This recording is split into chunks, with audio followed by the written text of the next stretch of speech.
Hello everyone, I am Noelle Wright and I grew up in a small town called Oregon, Oregon. This is my second term at Clackamas Community College and I'm studying to be a lawyer. I'm going to talk about where I come from, where I'm now, and where I want to be in the future. To start off, I was born on May 19th, 1992 to Angela Binning and Michael Wright. I am the oldest of five children. I have three brothers and one sister. After my 2 years at Clackamas Community College, I plan on going to Concordia University to study more in the depth of law.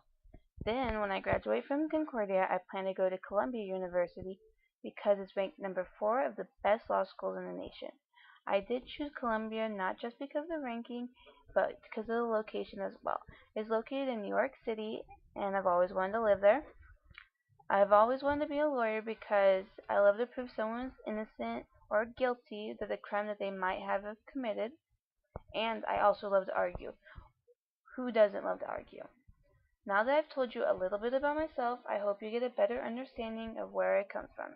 Thank you.